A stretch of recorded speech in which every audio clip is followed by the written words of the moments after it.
Hello everyone. पिछली video में हम लोगों ने एक नया टॉपिक शुरू किया था। उस टॉपिक का नाम था नेचुरल वेजिटेशन एंड सॉइल, जिसमें हम लोग 31 सालों के प्रीवियस ईयर एनालिसिस देखेंगे और उनकी जो थीम्स होंगी उनको डायरी में नोट डाउन करेंगे। थीम्स लिखने का ये फ़ायदा हो जाएगा कि हमारी पढ़ाई को एक डायरेक्शन मिल जाएगी। तो आज की वीडियो का पहला सवाल बोल रहा है, which of the following pair of tribes with their place of inhabitation is not correctly match. यानी कि एक तरफ को ट्राइब्स लिखें, दूसरी तरफ को वो जगह लिखी जहाँ पर वो पाए जाते हैं। तो हमें बताना है कि इसमें से कौन सी बात जो है वो करेक्टली मैच नहीं है, यानी कि कौन सी बात इनकरेक्ट है। तो इसको करने की वही अप्रोच होगी जो हम लोग थीम लिख चुके थे, क्या कि ट्राइब्स और ट्राइब्स की लोकेशन क्या है, जो हम लोगों ने लिखी थी ना, करंट अफेयर बेस्ड होनी चाहिए, जिसमें ट्राइब्स की लोकेशन ऑफ ए फॉरेस्ट की लोकेशन जो हमारी थीम कवर थी वो हम लोगों को पता होनी चाहिए कि कौन सा ट्राइब कौन सी जगह पे पाया जाता है। अभी हमें कैसे पता चलेगा, तो ये हमें करंट अफेयर से पता चलेगा। जब हम लोग न्यूज़ को या फिर करंट अफेयर को देखेंगे तो उस वक्त कौन से ट्राइब्स आते हैं, तो ट्राइब्स को जब हम लोग पढ़ेंगे ना तो उसमें दो बातें हमारे दिमाग में होनी चाहिए, क्या कि वो ट्राइब्स किस लोकेशन के हैं, मतलब उन ट्राइब्स की लोकेशन क्या है, और दूसरी बात ये पता होनी चाहिए उस ट्राइबल ग्रुप से रिलेटेड कोई स्पेशल कैरेक्टरिस्टिक्स है कि नहीं। फॉर एग्जांपल क्या उनका कोई स्पेशल त्यौहार होता है, या उनका स्पेशल डांस होता है, उनका स्पेशल कस्टम होता है, उनका स्पेशल बिलीफ होता है नहीं होता। ये सारी बातें हम लोग को पता होनी चाहिए। क्यों? क्योंकि इसके दो फायदे हैं, ये एनवायरनमेंट इकोलॉजी में भी आता है और हमारा आर्ट एंड कल्चर में भी आ सकता है, और हमारा ये ज्योग्राफी का पार्ट तो है ही। अगला क्वेश्चन हमारा क्या बोल रहा है, हाँ वीडियो में आ रहा है। अगला क्वेश्चन हमारा बोल रहा है, open stunted forest with bushes and the small trees having long roots and sharp thorn or a spine are commonly found in। यानी कि क्वेश्चन हमसे ये बोल रहा है कि देखो यार, एक फॉरेस्ट है जिसके हम आपको कैरेक्टरिस्टिक्स बता दे रहे, छोटे हाइट के पेड़ होंगे, लंबी जड़ें होंगी, उनमें कांटे होंगे, ये कहाँ पाए जाते हैं? ईस्टर्न उड़ीसा में, नॉर्थ ईस्ट तमिलनाडु में, शिवालिक में, वेस्टर्न आंध्र प्रदेश में। तो यानी कि इस सवाल को करेंगे हम लोग, पता कैसे? हम लोग इस सवाल को करने के लिए हमारी ये अप्रोच होनी चाहिए कि हम लोग इंडिया का एक मैप बनाएंगे। इंडिया के मैप बनाने के बाद उसमें अलग अलग रीजन्स को हम लोग शेडेड कर देंगे कि इस रीजन में ये वाला फॉरेस्ट होता है, उस फॉरेस्ट का नाम लिख देंगे। अगली चीज़ ये भी लिखेंगे, फॉर एग्जांपल जब हम लोग फॉरेस्ट का नाम लिख लेंगे तो उस फॉरेस्ट की स्पेशल कैरेक्टरिस्टिक क्या है वो भी हम लोग लिख लेंगे। फॉर एग्जांपल अगर हम लोग डेसिडियस फॉरेस्ट की बात करेंगे, डेसिडियस फॉरेस्ट की बात करते वक्त हम लोगों के दिमाग में एक बात होनी चाहिए, क्या कि वो इंडिया में कहाँ पर कौन सी लोकेशन पाया जाता है, दूसरी चीज़ है उसकी स्पेशल कैरेक्टरिस्टिक क्या है। तो मैं यही बोल रहा हूँ कि छोटा सा हम लोग एक मैप बना लेंगे, उस मैप में कौन सी लोकेशन पे कौन सा फॉरेस्ट पाया जाता है, उसकी कौन सी स्पेशल कैरेक्टरिस्टिक्स है, बस इतना ही। ज़्यादा नहीं, एक पेज में हमारा काम हो जाएगा। जब मैं आपको करवाऊंगा इसका सॉल्यूशन तो मैं इस बात का ध्यान रखूँगा। दूसरी चीज़ ये हम लोग को याद रखनी है कि हम लोगों को फॉरेस्ट कहाँ के स्पेशल फोकस देना है। तो हम लोग को नॉर्थ ईस्ट के, जो नॉर्थ ईस्ट तमिलनाडु की बात हो गई, वहाँ के शिवालिक तराई रीजन के फॉरेस्ट, ईस्टर्न उड़ीसा के, वेस्टर्न आंध्र प्रदेश के फॉरेस्ट पर ध्यान देना है। क्यों देना है? क्योंकि यूपीएससी का ऑप्शन है और हम लोगों को पिछले चैप्टर्स का एनालिसिस और सॉल्यूशन देखते वक्त एक बात अच्छी तरह से समझ में आ गई, क्या कि आज का जो ऑप्शन है वो कल का क्वेश्चन है। अच्छी बात है। अगला हमारा क्वेश्चन क्या बोल रहा है, ओंग ट्राइब लिव्स इन, 2004 का यूपीएससी का सवाल है कि ओंग ट्राइब कहाँ पे पाई जाती है। तो अगेन जो हम लोग थीम लिख चुके हैं, अगर मैं आपको वापस डायरी में दिखाऊं तो ट्राइब्स और उनकी लोकेशन क्या होती है हम लोगों को देखना चाहिए। अभी हम लोग कहाँ से पता चलेगा, तो मैंने सी लिख दिया है, करंट अफेयर। करंट अफेयर से अभी थीम्स कैसे बनाएंगे आप लोग पिछली वीडियो में चले जाना। देखो यार, थीम्स लिखने का ये फायदा हो जाता है कि इस चैप्टर में केवल ये वो बातें हैं जो मुझे ध्यान रखनी है इस चैप्टर को पढ़ते वक्त, और फिर क्या पढ़ना क्या नहीं पढ़ना, इसी से हमारे क्या हो जाता है, रिसोर्सेज लिमिटेड हो जाते हैं। जिस रिसोर्स से मेरी सारी चीज़ें फुलफिल होंगी वही मेरे के लिए क्या होगा, बेस्ट रिसोर्स होगा। फिर चाहे वो न्यूज़पेपर हो, किताब हो, मैगजीन हो, कुछ भी हो हमारा, अगर इससे फॉर हो रहा है पूरा तो बस वेल एंड गुड। वहीं पे हम लोग को रुक जाना है कि हाँ, हमारी यूपीएससी की डिमांड जो है, दो सिलेबस और प्रीवियस ईयर दोनों मीट हो गए, बस हमारे यहाँ पे क्या हो गया, सब्जेक्ट का होलिस्टिक कवरेज कंप्लीट हो गया है। तो ये हमारी अप्रोच होती है। इसी अप्रोच को हम लोग क्या बोलते हैं, प्रोफेशनल अप्रोच बोलते हैं। अगला क्वेश्चन हमारा क्या बोल रहा है, तो 14 फॉलोइंग इज करेक्टली मैच, 2004 का सवाल है। कांगेर घाटी नेशनल पार्क, या फिर यहाँ पे क्या है, national park, wild life century, bird sanctuary, और उनकी लोकेशन क्या है, करेक्टली मैच कौन सा है। यानी कि हम लोग क्या देखना है कि चाहे हमारा नेशनल पार्क हो, चाहे हमारा वाइल्ड लाइफ सेंचुरी या फिर बर्ड सेंचुरी, यानी कि नेशनल पार्क ये मैं लिख चुका हूँ वैसे, बायोस्फीयर रिजर्व हो गया हमारा, वाइल्ड लाइफ सेंचुरी, लेकिन फिर भी मैं लिख दे रहा हूँ, नेशनल पार्क हो, बायोस्फीयर रिजर्व हो हमारा, वाइल्ड लाइफ नेशनल पार्क हो, या फिर बर्ड सेंचुरी हो, इन सभी की हमें क्या पता होनी चाहिए, इन सभी की हमें लोकेशन पता होनी चाहिए वो कहाँ पे है। कि कैसे पता चलेगी, अगेन वही बात, करंट अफेयर, तो करंट वाली थीम जो है वो यहाँ पे भी लगती है। दूसरी बात हम लोग को एक और देखनी है, क्या कि इसके किनारे कोई हमारा इंपॉर्टेंट शहर है क्या। शहर को हम लोग क्या बोलते हैं, सिटीज़। कोई इसके किनारे सिटी है, फॉर एग्जांपल कोई भी नेशनल पार्क है, मान लो कल को वो ये दे दे कि ये मान लो कंगेर घाटी नेशनल पार्क जो है, वो अभी तो स्टेट पूछ लिया उसने, अभी तो उसकी लोकेशन पूछ ली, लेकिन कल को क्या पता है, पूछ ले कि इसके पास में कौन सा शहर पाया जाता है, कौन सा नहीं शहर पाया जाता है। क्योंकि यूपीएससी जो होता है वो हिंट देता है कि देखो आज हम आपके शहर में पहुंच गए हैं 2004 में, सॉरी आज हम आपके प्रदेश में पहुंच गए हैं 2004 में, क्या पता 2014 में आपके उसमें आ जाएं शहर में, यानी कि प्रदेश से शहर में यूपीएससी क्या होता है, एक स्टेप आगे तो चलेगा। ठीक है दोस्त, यानी कि हमें क्या याद रखना, हमें याद रखना नेशनल पार्क हो गया, या फिर वाइल्ड लाइफ सेंचुरी हो गया, या फिर बर्ड सेंचुरी हो गई, या फिर बायोस्फीयर रिजर्व हो गया, इन सारी की लोकेशन क्या है, इन सब की जब हम लोगों को लोकेशन पता होगी और लोकेशन के आसपास कोई एक इंपॉर्टेंट कोई फीचर है, कैरेक्टरिस्टिक है, टेम्पल है, रिवर है, शहर है, वो सारी चीज़ें पता होंगी तो हमारी तैयारी कैसी हो जाएगी, होलिस्टिक कवर हो जाएगी। अगेन वो भी कैसी होगी, वो भी तभी हो जाएगी जब हम लोग करंट अफेयर पे स्ट्रॉन्ग आउट होगी।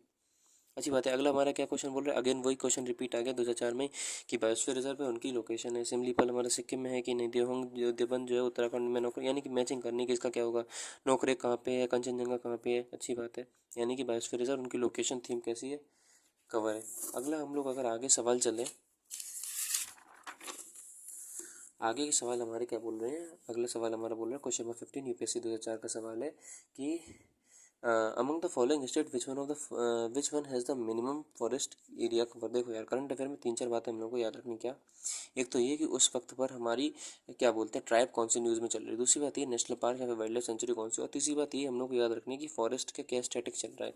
तो हम लोग को करंट अफेयर के हिसाब से एक और उसमें नई थीम जोड़नी है कि फॉरेस्ट का स्टैटिस्टिक्स क्या है, फॉरेस्ट का स्टैटिस्टिक्स क्या है। इससे पता क्या हो जाएगा, इससे ये हो जाएगा फॉर एग्जांपल किस शहर में सबसे ज़्यादा फॉरेस्ट है, किस शहर में सबसे कम फॉरेस्ट है, किस प्रदेश में सबसे ज़्यादा फॉरेस्ट है, किस प्रदेश में सबसे कम फॉरेस्ट है, उनका सीक्वेंस क्या होगा, असेंडिंग से डिसेंडिंग ऑर्डर की तरफ, डिसेंडिंग से असेंडिंग ऑर्डर की तरफ, डिसेंडिंग ऑर्डर में असेंडिंग ऑर्डर में। दूसरी बात हम लोग को एक और बात याद रखनी क्या है, इससे ये हो जाएगा कि इंडिया में फॉरेस्ट कवर कितना है टोटल, उसके लिए सरकार ने कोई नई स्कीम लाई है कि नहीं लाई है। बस वही होती है जो हम लोग थीम लिख चुके हैं क्या, कि गवर्नमेंट की स्कीम, उसके ऑब्जेक्टिव टारगेट्स वगैरह। तो हमारा सवाल क्या बोला, अच्छा सवाल को अगर ध्यान से पढ़ें तो एक बात और इसमें समझ में आती है हम लोगों को कि among the following state which has the minimum forest area. यानी कि पता है सवाल दो तरीके से बन सकते थे, एक तो वो जनरल हमसे बोल देता कि भैया इस सवाल की अगर आप लोग खूबसूरती देखो तो इस सवाल में उसने ये बोल दिया कि देखो ओवरऑल किस फॉरेस्ट कवरेज, किस स्टेट में फॉरेस्ट कवरेज सबसे कम है, मुझे उससे कोई मतलब नहीं है। मुझे इससे ये मतलब है कि ये जो मैंने 4 ऑप्शन दिए हैं आपको, इनमें से किस में सबसे कम फॉरेस्ट कवर है। मतलब आप समझ रहे हो दोनों सवालों का अंतर। एक सवाल हमारा ये है कि भैया ये बता दो ओवरऑल इंडिया का ऐसा कौन सा स्टेट है जिसमें सबसे कम फॉरेस्ट कवर है या फिर सबसे ज़्यादा फॉरेस्ट कवर है। उसने ये नहीं पूछा, उसने ये पूछ लिया कि देखो मुझे सबसे कम सबसे ज़्यादा से फ़र्क नहीं पड़ता, मुझे ये बता दो जो मैंने आपको 4 ऑप्शन दिए इनमें सबसे कम या फिर सबसे ज़्यादा किस में है। तो यानी कि जब फॉरेस्ट की रिपोर्ट आएगी, फॉरेस्ट इंडिया में कितना है, कितना होना चाहिए, फॉरेस्ट कितना हमारा बढ़ रहा है, कितना हमारा घट रहा है, किस स्टेट में सबसे ज़्यादा फॉरेस्ट है, किस स्टेट में सबसे कम फॉरेस्ट है, जब मैं आपको सॉल्यूशन कराऊंगा सारी चीज़ें करा दूंगा, टेंशन की कोई बात नहीं है। तो उससे हम लोग को याद रखनी है कि हम लोग को इसका एक जो वन लाइन आंसर होता है ना, वो वन लाइन आंसर हम लोग को याद नहीं करना है कि एक लाइन में कि सबसे ज़्यादा फॉरेस्ट कवर इस स्टेट का है, सबसे कम फॉरेस्ट नहीं, ऐसे नहीं। हम लोग को उसका मोटा मोटी सीक्वेंस याद होना चाहिए, तो हम लोग आराम से क्वेश्चन कर लेंगे। अगला हमारा सवाल क्या बोल रहे हैं, विच of the following is correct, इनमें से सही बात बोलनी है। Forest cover in India constitute, जो मैं इतनी देर से बोल रहा था कि इंडिया में फॉरेस्ट कवर 20% है, जिसमें से 20% का जो 40% है वो हमारा थिक फॉरेस्ट है, डेंस फॉरेस्ट है। यानी कि फॉरेस्ट रिपोर्ट ही हम लोग को ये बताएगी कि इंडिया में फॉरेस्ट का कंडीशन क्या है। अगला हमारे क्या बोले, नेशनल फॉरेस्ट्री एक्शन जो programme aims at bringing 1/3 area of जो इंडिया है वो फॉरेस्ट कवर के भीतर। यानी कि वही अगेन बात हो गई, जो प्रॉब्लम का सॉल्यूशन क्या है, गवर्नमेंट की स्कीम क्या बोल रही है, नेशनल फॉरेस्ट एक्शन प्लान का ये है मकसद कि जो इंडिया का टोटल एरिया है उसका 1/3 जो एरिया है उसको फॉरेस्ट में कवर करना है। यानी कि अगेन वही बात है, हम लोग कैसे कर चुके थे, डिपेक्ट इसको कर चुके हैं यूपीएससी 2005 के सवाल को, कोई नई बात नहीं है। अगर थोड़ा फास्ट लग रहा हो तो आप लोग थोड़ा वीडियो को रिवाइंड कर लेना। अगला हमारा क्वेश्चन क्या बोला, 14 फॉलोइंग इज इनकरेक्ट, इनमें से कौन सी बात गलत है। यूपीएससी 2005 का सवाल है। There is no definition of ST in constitution of India. जो शेड्यूल्ड ट्राइब्स होते हैं, एसटी होते हैं, उनकी कोई डेफिनेशन नहीं है। ओके, नॉर्थ ईस्ट इंडिया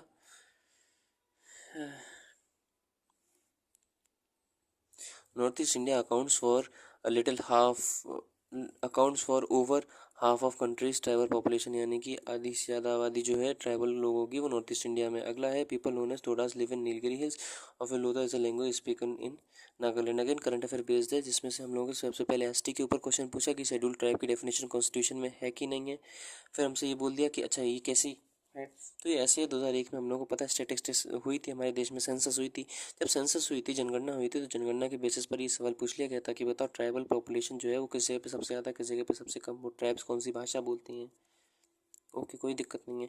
तो ये सवाल जो है कायदे में 2027 के लिए हिंट दे रहा है कि देखो 2005 में, 2004 में जब हमारी सॉरी 2001 में जो हमारी सेंसस हुई थी, उस सेंसस का सवाल 2005 में पूछ लिया गया था। वैसे ही जो 2026 में हमसे सेंसस होगी तो 2026 का जो सेंसस के बेस पर क्वेश्चन होंगे वो 2027 में, 28 में, 29 में ऐसे पूछे जा सकते हैं। किस तरह से, इसी तरह से पूछे जा सकते हैं कि ट्राइबल पॉपुलेशन किस स्टेट में सबसे ज़्यादा है, किस स्टेट में सबसे कम है, या फिर किस बेल्ट में सबसे ज़्यादा है, कौन से ट्राइब्स की पॉपुलेशन सबसे ज़्यादा है। उस टाइप्स के बेसिक बारे में हम लोगों को जानकारी होनी चाहिए और ज़्यादा इसमें स्कोप बनता नहीं है। अगला क्वेश्चन हमारा क्या बोल रहा है, which of the following is not biosphere reserve, 2005 का सवाल है। बायोस्फीयर रिजर्व नेशनल पार्क या फिर वेटलैंड हो गई या फिर रामसर साइट हो गई, नेशनल, उसके बाद हमारी प्रोटेक्टेड एरिया हो गई, बर्ड सेंचुरी हो गई, इन सब के ऊपर हम लोग को ध्यान देना है। वैसे मैं सारी चीज़ें आपको बता दूंगा, कोई टेंशन बात नहीं है। तो इसमें ये बताना है कि बायोस्फीयर रिजर्व इनमें से कौन सा नहीं है, अगस्त्यमलई, नल्लामलई, नीलगिरी या फिर पंचमरी। 2005 का सवाल था, कोई टेंशन की बात नहीं है। अगर आपको मेरी आवाज़ कम लगे तो मुझे जुकाम है, कोई बात नहीं। हम लोग क्या देखेंगे, हम लोग ये कह रहे हैं कि अगस्त्यमलई वगैरह इनमें से कौन सा बायोस्फीयर रिजर्व है, कौन सा नहीं है। अगेन वही बात है कि इसमें से क्या होगा, उस टाइम पर न्यूज़ में रहा होगा तो उस बेसिस पे हमसे पूछ लिया गया सवाल, कुछ नया नहीं है, हम लोग इसको डिपेक्ट कर चुके थे। अगला सवाल अगर हम लोग देखें, यूपीएससी 2005 का फिर से वही wild life century national park है या फिर से वाइल्ड लाइफ सेंचुरी है, ओम सेंचुरी है। सेंचुरी उनकी लोकेशन क्या है बताना है, थीम हमारी कैसी थी, कवर थी। अगला हम लोग देखो जो हम लोग पहले लिख चुके हैं क्या, कि टाउन और कौन से टाउन के पास में जो है नियर बाई टाउन है और नेशनल पार्क या फिर वाइल्ड लाइफ सेंचुरी है। जयपुर के पास में कौन सी है, झांसी, आगरा किसके पास में है, या फिर बनारसी या फिर उदयपुर के पास में कौन सी वाइल्ड लाइफ सेंचुरी या फिर पार्क है। अगर मैं आपको डायरी दिखाऊं तो ये वाली थीम हमारी कैसी थी, कवर थी, जो मैंने यहाँ पे लिख चुका हूँ कि पार्क या फिर क्या किनारे सिटीज़ वगैरह कौन से हैं। क्यों, क्योंकि देखो मैंने बताया था ना आपको कि 2004 में यूपीएससी जो है वो अभी हमसे ये सवाल पूछ रहा है।